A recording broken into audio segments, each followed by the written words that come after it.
magluluto tayo today. Pinapakita ko ang kamatis dahil ako ay nagpe-prepare na ng dish na kailangan kong lutuin. Yan, nakikita nyo ko ay talagang naghiwa-hiwa. Siyempre, inuna ko na kanina yung kamatis. And then, ito naman, sibuyas naman po yung aking hinihiwa.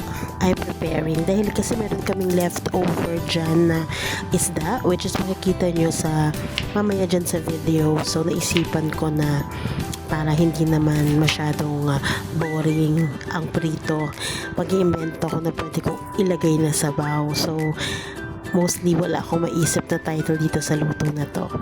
Yan, so nakafocus talaga ako sa paghihiwa ng sibuyas na yan. Yan, pinaprepare natin siya ng bongbong. Yan, sa mga hindi pa nakakapag-like and subscribe sa aking video, sige lang. Yan, the girl, meron pa tayo sa black app, meron tayo sa blue app, at meron din tayo sa aking YouTube videos. Ayan. Dahil nga, isipan ko magluto today, and ipe-prepare na natin at talaga namang napakatagal ko maghiwa ng sibuyas. Nakakaloka. Kaya ba? Kaya ba today? Ayan. So, habang inihiwa-hiwa natin ito ng bongbong, kailangan lang natin siya talagang hiwain ng talagang panggisa.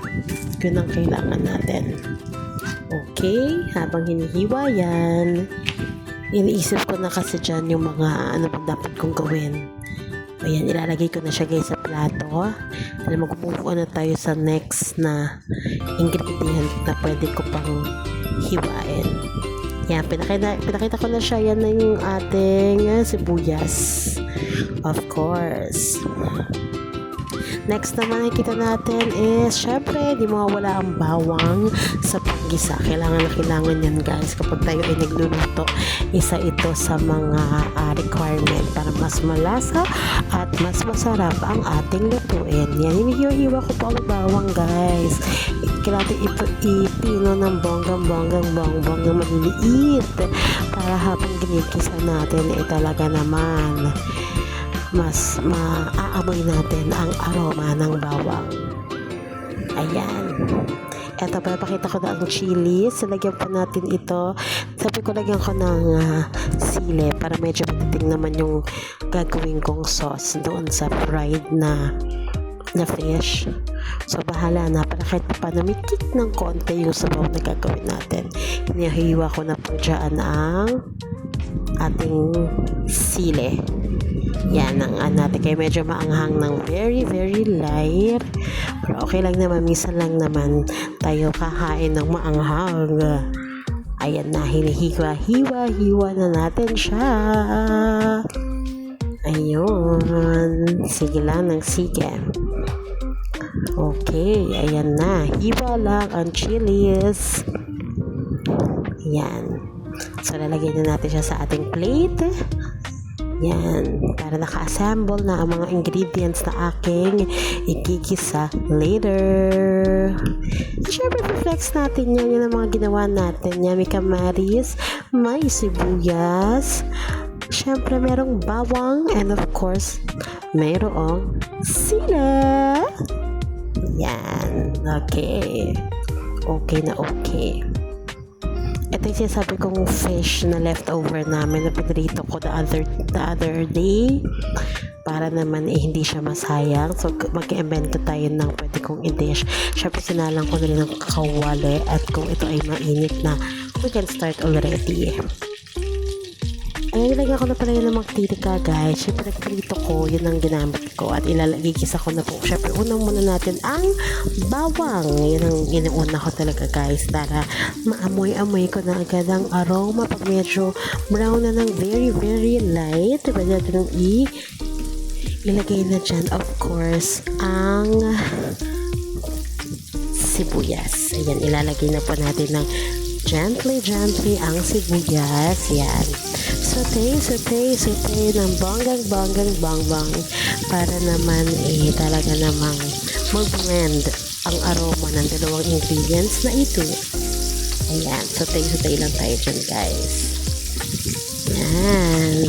Isa ng kitchenomics ang atake ng ating mga girl. Ayan. Gisa-gisa lang ng banggang-banggang bawang. For the gisa. Okay, next naman na ating gagawin dyan is ilalagay ko na syempre ang chilies. Yan na talaga magpapainit ng ating pagkain, ng ating lutuin. Yan magbigay ng anghang at lasa. Diba? Medyo may kick ng kaunti. Diba? Okay, pagkagisa ko dyan guys. Let it just simmer and simmer lang. Ang next naman dyan sobrang tagal ko dyan kasi meron akong ginagawa at meron akong pinuputol. Oo, kasi alam ko ang ilalagay ko na dyan is ang ito na.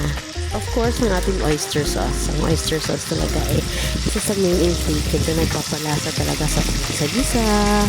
Malaki ang tulong niya para magkaroon ng flavorful ang ating dish. Ayan na. So, ayan na siya at hahalo-haloin lang ng bang. Ayan. Then, after that, ilalagay ko na ang toyo. Ayan, may toyo tayo. Siguro mga 1/4 lang ng ang ilalagay sa toyo para ilagay natin dyan sa ating lutuin. Ayan. So, isasama natin sa oyster sauce at ating ginisa. Yan na, halo. Ayan, then let it simmer and simmer. Yan, habang sinisimmer yan guys, ako naman ay kumukuha na dyan ng water. Syempre, yan na tayo, nilagay muna ako ng konti pampalasa. Yan, super konti lang. And then, lalagay din natin yan ng pepper to taste. Yan. Diyan na pala yung part na kumukuha na ako ng water. Syempre, mineral water guys ha, wag naman tap water. Ayan, para mayroon namang madagdagan ng sabaw yung sauce na ating pinaprepare. Ayan. Kumukuha na ako dyan ng tubig. Ayan na, binuhos na nga talaga ni ate mga girl. And, inahalo-halo na yung niluluto niya. See that? O, diba? Naaamoy-amoy ko na sobrang bango at nakakagutom ng banggang-bangga. Parang masarap yung inimbento kong pa-sauce effect. Ayan. Ayan. So, let it simmer. Siyempre, titikman natin yan muna. Kasi dyan natin malalasahan kung okay pa siya. Kung may kulang, kung may alat, or tabang. So, hinayaan ko lang siya mag-simmer, guys. Then, nilalagay na natin itong tomatoes. Medyo ihuhuli natin yan ng kaunti. Yan. Hindi ko siya sinama sa paggisa kasi matutulog siya, guys. So, gusto ko andyan na yung tomatoes para pwede siyang makain. Konting tubig. Ayan. Konting tubig. Halo-halo ng kaunti para naman magsama-sama yung mga ingredients at complement sila sa isa't isa. Ayan na. After that, I just let it simmer. Oh, water again. Dagdag, medyo nakulaan ng konti si Inday. Then, ito na. I-simmer lang natin siya. Papakuluin natin siya, guys. So, let's say mga 5 minutes. Hahaluin. Para mag-blend ang lasa. Ayan na. Pinakukulo ko na siya ng banggang, guys. Kumukulo siya ng kumukulo. Ayan. As you can see, kumukulo na siya. Ayan na. That's the time na kailangan ko nang ilagay ang mga isda na pinrito para naman mapasama na rin siya dun sa ginawa kong sauce. Ayan. Yan. Kailangan syempre natin siyang balik-baliktarin, halu-haluin para ma-absorb niya yung lasa ng sauce. Ayan. Yan na nga ang invento natin. For me, ito tinatawag ko na fried fish in chili soy sauce. Wow! Yan na lang ang title natin. Fried fish in chili soy sauce. Yan lang ang ating menu. Siyempre, let it simmer. Ayan, close up na nga ng bongga-bongga para makikita nyo kung paano siyang lutuin at paano naman kumukulo-kulo ng bongga-bongga ang ating niluto. Ayan na, sinalin ko na siya guys sa lagayan. So, this is the final. Ang fried fish with chili soy sauce. In chili soy sauce pala. Yun ang ating menu for today. Okay, so alright. Bye!